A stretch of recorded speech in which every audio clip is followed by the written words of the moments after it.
Dando continuidade ao nosso curso completo de programação em Delphi, estamos estudando o módulo 1, Lógica de Programação. Já estudamos os conceitos da representação, da descrição narrativa, e agora nós vamos estudar a segunda forma de representação de algoritmo, usando a linguagem algorítmica. Vamos ao conceito do que vem a ser pseudocódigo. Os algoritmos são descritos em uma linguagem chamada de pseudocódigo, um falso código. Esse nome é uma alusão à posterior implementação em uma linguagem de programação. Ou seja, quando formos programar em uma linguagem, por exemplo, Delphi, estaremos gerando códigos em Delphi. Seria mais ou menos assim. Se você tem a representação de um pseudocódigo, é como se você tivesse um esqueleto daquilo que você vai fazer, um protótipo do seu comando, do seu código. E aí basta você escolher qual a linguagem de programação você vai usar. Aí basta você adaptar aquele código já feito previamente usando a linguagem algorítmica. Usa-se as regras de sintaxe da linguagem que você vai utilizar e transfere aquele código para a linguagem em si. Há, portanto, uma grande proximidade do pseudocódigo para a linguagem de programação que você vai utilizar. Por isso, os algoritmos eles são independentes de linguagem de programação. Para você aprender algoritmo, você não precisa aprender nenhuma linguagem de programação. Você não está preso a nenhuma linguagem. Na verdade, existe uma independência. Você não está preso ao formalismo rígido de como deve ser escrito no algoritmo. Você não tem que seguir regras formais de sintaxe, você não tem que seguir regras rígidas, como se você estivesse usando uma linguagem propriamente dita. Agora, quando você usa um pseudocódigo, que você quer usar um interpretador de algoritmo, aí você já vai ter alguns comandos básicos, você já vai ter que se adequar à sintaxe daquele interpretador de algoritmo. Mas a grande vantagem do pseudocódigo está nisso. Você pode fazer um pseudocódigo e esse mesmo pseudocódigo você pode adaptar para qualquer linguagem, seja C, seja Pascal, seja Delphi, seja VB, seja Java, seja qualquer linguagem. Você não está preso a nenhuma linguagem. O algoritmo deve ser fácil de se interpretar e fácil de se codificar. Ou seja, ele deve ser o intermediário entre a linguagem falada e a linguagem de programação. Na linguagem de programação, como nós já estudamos, existe uma série de símbolos e as suas regras de sintaxe. Qualquer linguagem de programação que você for estudar, você tem que conhecer a sintaxe. É o princípio básico da linguagem. Se a mesma coisa que você faz em uma linguagem, às vezes você faz na outra linguagem, mas para isso você utiliza uma forma diferente. Eu vou dar um exemplo claro disso. Se você vai imprimir algum dado na tela, na linguagem Pascal ou na linguagem Delphi, você usa o write. Mas se você for fazer a mesma operação na linguagem C, você já vai utilizar um comando chamado printf. Mas o princípio vai ser sempre o mesmo. O que você quer fazer? Imprimir na tela. Então, basta você conhecer qual é a sintaxe da linguagem que eu vou fazer tal coisa. Qual é a coisa? Imprimir na tela. Então, na linguagem tal, como eu faço para imprimir na tela? Então, fica muito simples. O difícil não é conhecer a sintaxe, porque a sintaxe, qualquer pessoa pode memorizar a sintaxe da linguagem e fica fácil. E sem falar que existe o próprio help da linguagem, que você vai lá e verifica. Isso não é a parte difícil em programar. O difícil em programar está em pensar no código, está em resolver o problema, gerar o pseudocódigo, gerar o algoritmo, a solução daquele problema. Eu saber calcular uma equação de segundo grau não é difícil. O difícil é como que eu vou transferir o meu conhecimento para o computador. Então, a forma que eu vou fazer isso, o código que eu vou gerar. Então, isso dá-nos uma grande importância desse pseudocódigo, em que ele te dá uma liberdade de você não depender de nenhuma linguagem. Por isso que, mais uma vez, eu repito, entendendo os princípios de lógica, você estará apto a entender qualquer linguagem de programação. Um dos grandes conceitos, ou dos grandes importantes conceitos na programação, é o conceito de constante, variáveis e tipo de dados. Esses, com certeza, são as primeiras coisas que nós devemos ter em mente e devemos dominar esses conceitos. Variáveis e constantes são os elementos básicos que um programa manipula. Todo programa, toda linguagem de programação, ele trabalha com o conceito de variável. Variável é aquilo que vai ser manipulado pelo sistema. Aquilo que são os dados que você vai receber e de alguma forma você vai reservar isso para ser utilizado depois. Uma variável é um espaço reservado na memória do computador para armazenar um tipo de dado determinado. Variáveis devem receber nomes para poderem ser referenciadas e modificadas quando necessário. Se é uma variável, ela tem a tendência de variar de acordo com a necessidade. Uma variável em um determinado momento tem um valor e em outro determinado momento tem outro valor. O computador, quando você declara uma variável, o computador reserva um espaço de memória para aquela variável. E aquela variável ela tem que ser de um determinado tipo. Um programa deve conter declarações que especificam de que tipo são as variáveis que ela utilizará e, às vezes, um valor inicial. Você pode, às vezes, declarar uma variável e já iniciar essa variável com algum valor. Os tipos de dados eles podem ser três tipos principalmente. Ele pode ser os tipos de dados numéricos, os tipos caracteres e os tipos booleanos. As expressões combinam variáveis e constantes para calcular novos valores. O que vem a ser uma constante? Constante é um determinado valor fixo que não se modifica ao longo do tempo, durante a execução de um programa. Conforme o seu tipo, a constante é classificada como sendo numeral, lógica e literal. Vamos supor que você precise utilizar o nome da empresa para efetuar vários cálculos dentro do seu algoritmo. Você vai utilizar você vai usar várias vezes o nome da empresa. Ao invés de você estar escrevendo o nome da empresa em vários lugares, você poderia simplesmente criar uma constante e inicializar aquela constante com aquele valor, nome da empresa, e aí durante todo o seu algoritmo você só ia referenciar-se àquela constante. Um outro exemplo, digamos que você, no seu programa, você trabalhe com circunferências, trabalhe com valores que vão utilizar o valor π.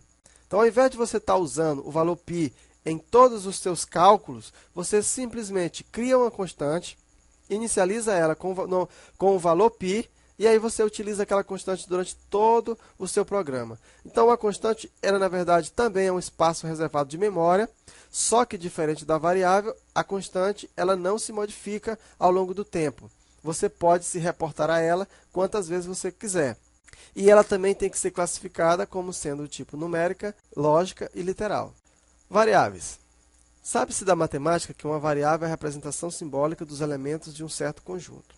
Nos algoritmos destinados a resolver um problema no computador, a cada variável corresponde a uma posição de memória, cujo conteúdo pode variar ao longo do tempo durante a execução de um programa. Embora a variável possa assumir diferentes valores, ela só pode armazenar um valor a cada instante.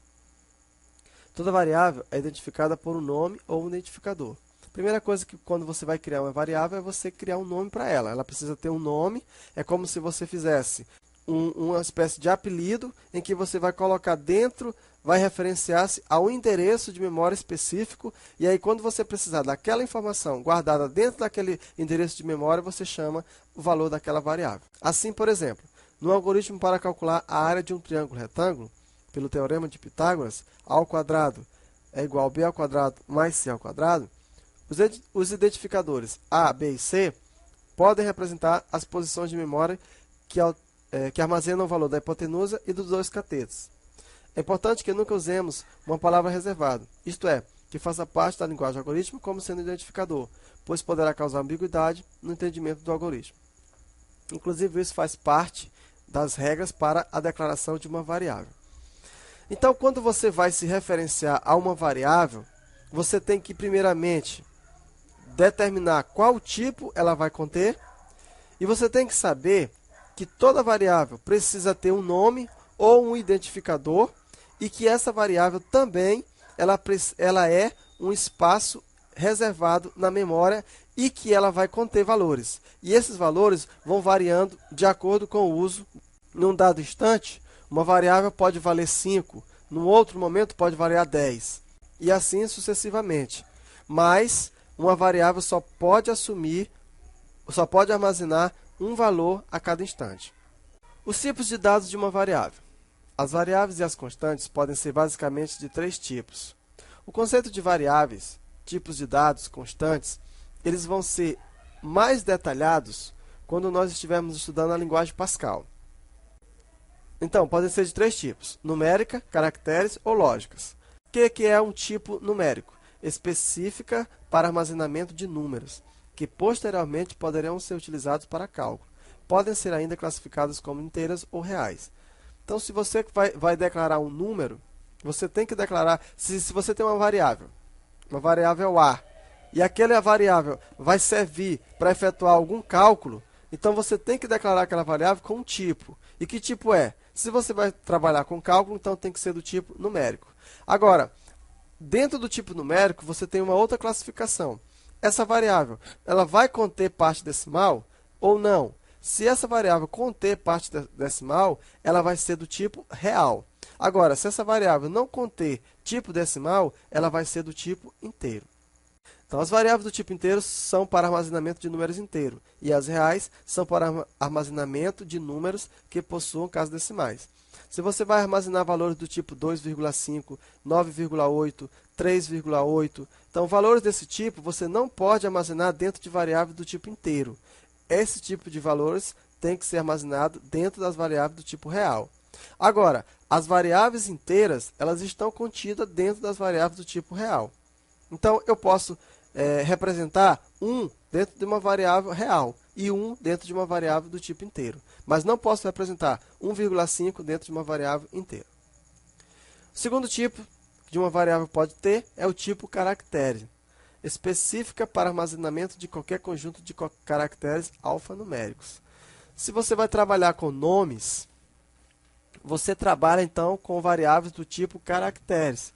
Esse tipo de dados, ele trabalha com conjunto de strings, com cadeia de caracteres, e aí você armazena esses valores dentro dessas variáveis. Você não pode armazenar nomes dentro de variáveis do tipo numérica, mas você pode trabalhar número dentro de variáveis do tipo caractere. Agora, quando um número está dentro de uma variável do tipo caractere, o compilador ou o interpretador, ele não vai entender aquele tipo de variável como sendo um número, e sim como sendo um caractere, string, e não como um número. Portanto, se você tiver duas variáveis string do tipo 1 e a outra do tipo 2, as duas sendo do tipo caractere, e se você colocar 1 mais 2, ele não vai dar 3, ele vai colocar 12, porque ele vai considerar isso como uma concatenação e não como uma operação de soma. Para fazer operação de soma, eu teria que converter essas variáveis para o tipo numérica. O outro tipo de variável é o tipo lógica. As variáveis lógicas armazenam somente dados lógicos que podem ser verdadeiro ou falso. Então, variáveis lógicas ou do tipo booleano só tem dois retornos, ou é verdadeiro ou é falso. Então, vamos ver agora quais são as operações básicas, para a solução dos nossos problemas. Basicamente, no nosso estudo de algoritmos, nós vamos trabalhar tudo que nós formos fazer, nós vamos precisar declarar uma variável.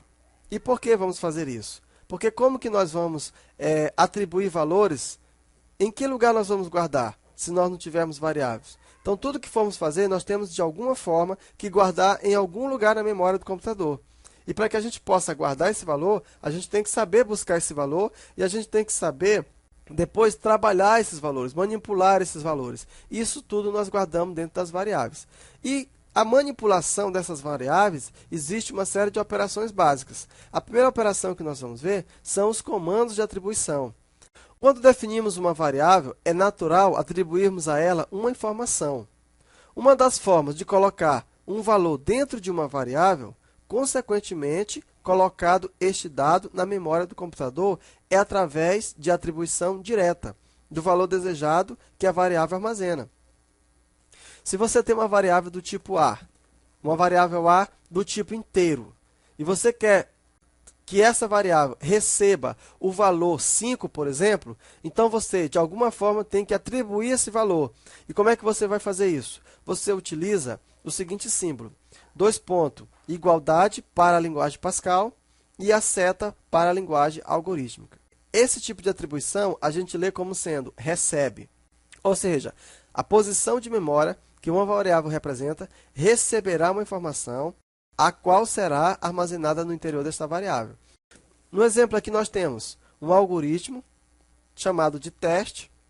Aqui no bloco responsável pela declaração de variáveis, foi declarado a variável número do tipo inteiro. Eu quero reportar uma coisa, esse tipo de variável aqui está errado, porque tem um acento. Acredito que o editor do PowerPoint, ele colocou o acento automaticamente e a gente não viu quando ele colocou. Então, desconsidere esses acentos que aqui estão colocados. Não é permitido colocar acento na declaração de variáveis e nenhuma das palavras reservadas. Pela regra do próprio português e pelo próprio dicionário do PowerPoint, acredito que ele tenha feito isso de forma automática, então desconsidere isso. Então aqui ele declarou uma variável número do tipo inteiro. Veja bem, quando ele declara essa variável do tipo inteiro, ele está dizendo assim, guarda dentro da memória esse espaço chamado número. E aqui você pode colocar qualquer valor, desde que seja do tipo inteiro.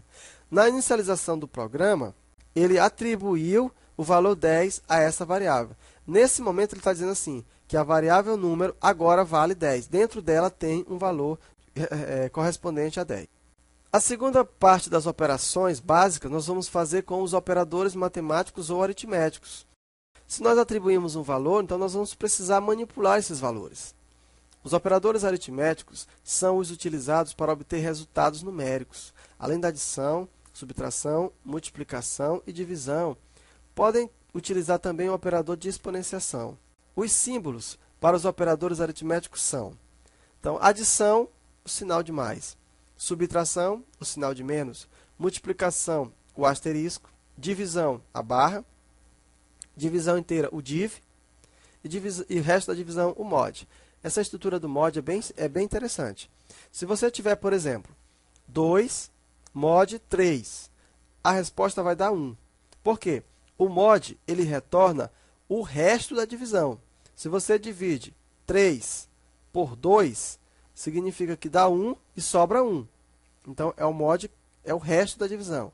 Já o div é a parte inteira. Nesse caso, 3 por 2 também ia dar 1. Mas 5 por 2, o mod ia dar 1 e o div ia dar 2. Então, o div é o quociente e o mod retorna o resto. Quando nós precisarmos utilizar alguma operação matemática, qualquer que seja a operação matemática, nós vamos fazer uso desses operadores. São básicos para nós já conhecemos, não precisa muita explicação a respeito dele. Desde já eu quero avisar a vocês que existe, ao término dessa aula, existem vários exercícios referente a tudo aquilo que está sendo falado aqui. Nos exercícios vocês vão entender na prática toda a teoria aqui falada. Aconselho vocês somente irem para os exercícios depois que entenderem toda essa parte aqui explicada. No terceiro, nós temos agora os operadores relacionais. Os operadores relacionais são utilizados para comparar strings de caracteres e números. Os valores a serem comparados podem ser caracteres ou variáveis. Os operadores relacionais, ele retorna sempre dois valores, ou verdadeiro ou falso. E são eles. Se você quer comparar alguma coisa, x é igual a y, então você vai usar o valor de igualdade. Se você quer comparar x é diferente de y, então você vai usar esse símbolo aqui. Se você quer usar x é maior do que, então esse, menor do que, maior igual e menor igual. Você não pode separar o menor igual, isso aqui tem que ficar junto. Todos esses valores podem ser qualquer tipo de dado, mas só retorna valor verdadeiro ou falso, porque são os operadores relacionais. E esse aqui pode ser tanto do tipo numérico, a comparação pode ser tanto do tipo numérica quanto do tipo string. E nós temos agora os operadores lógicos, que nós tínhamos aqui os operadores relacionais e agora nós temos operadores lógicos. Muito interessantes os operadores lógicos e às vezes faz toda a diferença se você não tiver o conhecimento dele. Os operadores lógicos realizam as operações da álgebra booleana. Os operadores lógicos são três: o i, o ou, o não e o não ou. Como nós estamos trabalhando em algoritmo, a gente vai falar, por enquanto, i, ou, não e não ou. Quando nós estivermos falando em Pascal, nós estaremos falando and, or, not e short. Então vamos entender, para entendermos como esses operadores funcionam, nós temos que entender a tabela verdade. Cada um desses tem a sua tabela verdade. Então, eu tenho duas estruturas, ou duas afirmativas, ou duas premissas, A e B. A premissa A e a premissa B. A premissa A tem verdadeiro, falso, verdadeiro, verdadeiro, falso, falso. Verdadeiro, falso, verdadeiro, falso. Quando eu vou fazer a seguinte comparação, A e B, eu tenho a seguinte resposta. Se A é verdadeiro e B é verdadeiro, olha, então o A e B é verdadeiro. Se A é verdadeiro e B é falso, então eu tenho a resposta é falso. Se A é falso e B é verdadeiro, então A e B vai dar falso. Se A é falso e B é falso, então a resposta vai me dar falso. Conclusão aqui do operador lógico I. Para que a sentença seja verdadeiro, é obrigatório que todas as sentenças sejam verdadeiras. Aqui eu coloquei dois valores, mas poderiam ser 30, 10, quantos forem. Então, na estrutura I, ou no operador lógico I, para que a sentença seja verdadeira, é obrigatório que todas as premissas sejam verdadeiras. Se um for falso, então a sentença fica falsa. Eu vou dar um exemplo disso. Digamos que, para eu assistir determinado filme, eu tenho que ter a idade. A pessoa tem que ter a idade maior do que 18 anos e tem que ter dinheiro. Então, são duas condições. Para uma pessoa assistir um filme, ela tem que ser maior do que 18 anos e tem que ter dinheiro. Então, se ela só tiver dinheiro, ela não vai assistir o filme. E que se ela for só maior do que 18 anos, ela também não vai assistir o filme. Para que ela assista ao filme, ela tem que ter maior do que 18 anos e tem que ter dinheiro. Então, para que isso seja verdade, as duas coisas têm que acontecer. Agora, a estrutura OU, o operador lógico OU, já é um pouco diferente. Então, veja, se A é verdadeiro ou B é verdadeiro, então a sentença vai dar verdadeira. Se A é verdadeiro ou B é falso, então a sentença vai dar verdadeiro. Se A é falso ou B é verdadeiro, então a sentença vai dar verdadeira. Se A é falso ou B é falso, a sentença vai dar falso. Então, no operador lógico OU, para que a sentença seja verdadeira, basta que um dos operadores seja verdadeiro, para que o resultado seja verdadeiro. Então, no nosso caso, se fosse assim, para que você assista ao filme, você tem que ter 18 anos ou ter dinheiro. Então, se a pessoa tivesse só dinheiro, ela já entraria no filme. Se a pessoa tivesse só 18 anos, ela também já entraria no filme. Então, veja que no OU, basta que uma sentença seja verdadeira para que toda a sentença seja verdadeira.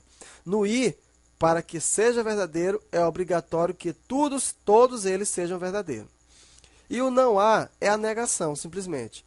O não há é igual se o A é falso, o não há é verdadeiro. Se um A é verdadeiro, o não há é falso. É só inverter. Esses são os operadores lógicos. Muito cuidado com esses operadores lógicos, porque eles são de extrema importância. Se você errar num exercício, o operador lógico, a sua resposta vai dar totalmente um resultado totalmente diferente daquilo que você quer. Principalmente essas operações são usadas principalmente em conjunto com a estrutura SI.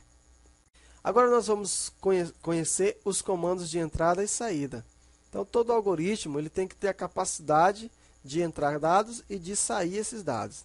Então, o computador ele não é uma máquina isolada, pois ele precisa se comunicar com o mundo exterior, com vídeo, impressora, teclado, disco, fita, etc.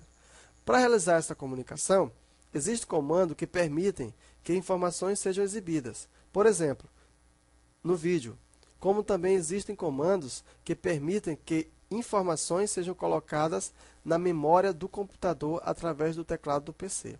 Então, você entra com os dados através do teclado, na maioria das vezes, e você retorna essas informações, ou pelo teclado ou para a impressora. Os comandos que iremos ver são os comandos leia e o comando escreva. A linguagem algorítmica ela já faz uso de uma pequena sintaxe, como nós vamos usar uma linguagem, nós vamos usar um programa para executar determinados comandos, então nós vamos precisar conhecer também algumas palavras reservadas. E a primeira palavra reservada que nós vamos fazer é justamente a palavra leia e a palavra escreva. São palavras reservadas, respectivamente, para leitura, entrada de dados e saída de dados. Em Pascal, isso é lido como read e write. Então, nós temos o primeiro exemplo. Escrever um programa para ler um valor numérico do teclado e atribuí-lo a uma variável do tipo numérica. Então, nós temos o algoritmo ler_número, em que foi declarada uma variável, mais uma vez eu repito, não existe esse acento aqui, do tipo num, uma variável num do tipo inteiro, e no início ele inicializou dizendo leia num. Ou seja, o usuário digita o valor e esse valor vai ser atribuído na variável num. No exemplo 2, fazer um programa para escrever no vídeo do PC uma mensagem qualquer. Aqui nós temos o algoritmo, a estrutura do algoritmo, escreva a mensagem, o início, escreva alô num. Qual é a diferença desse para o primeiro? Esse aqui vai receber um valor, mas aqui ele não imprimiu nada, ele só atribuiu um valor que foi digitado pelo teclado dentro da variável num, através do comando leia. Esse outro, já ele não recebeu valor nenhum de variável nenhuma, ele simplesmente imprimiu na tela. Se você executasse esse algoritmo, ele só ia imprimir na tela o valor alô mundo. Observação. A mensagem que está entre aspas porque representa uma cadeia de caracteres. Toda vez que você for usar uma estrutura de saída de dados, independente da linguagem, se é uma cadeia de caracteres, você tem que representar essa cadeia de caracteres entre aspas. E dependendo da linguagem utilizada, essa aspa pode ser simples ou aspa duplas. No nosso caso, no Pascal, será aspa simples, mas no VisualG, na ferramenta que nós vamos utilizar, vai ser aspa duplas. É perfeitamente possível mandar escrever o conteúdo de variáveis no vídeo. Desta forma, o exemplo anterior poderia ser escrito assim. Aqui nós vamos agora juntar os dois valores. No primeiro nós só lemos e no segundo nós só imprimimos. Agora nós vamos ler e imprimir. Então nós escrevemos o algoritmo escreva mensagem, declarou a variável mensagem do tipo cadeia. E por que do tipo cadeia? Porque vai receber valor de cadeia de caracteres. Aqui ele considerou como cadeia. Existe linguagens que consideram como do tipo caracteres e outros do tipo string e assim sucessivamente, independente da linguagem. O que você tem que entender é que essa cadeia aqui representa cadeia de caracteres. Leu esse valor, atribuiu esse valor dentro da variável mensagem e depois imprimiu esse valor na tela. Isso que esse comando faz. Aqui nós então finalizamos o nosso primeiro contato com a linguagem algorítmica. Nós estudamos os tipos de variáveis, numéricas, caracteres e lógicas. Nós estudamos as operações básicas, os comandos de atribuição, estudamos os operadores matemáticos, estudamos os operadores relacionais, os operadores lógicos, os comandos de entrada e os comandos de saída. Nesse momento agora, eu sugiro que você assista a aula referente aos exercícios de comandos básicos. Nos exercícios nós vamos utilizar todas essas teorias e vamos colocá-las em prática, através de alguns exercícios em que você já estará programando, utilizando para isso comandos da linguagem algorítmica dentro do interpretador de algoritmo VisualG. Espero você na próxima aula.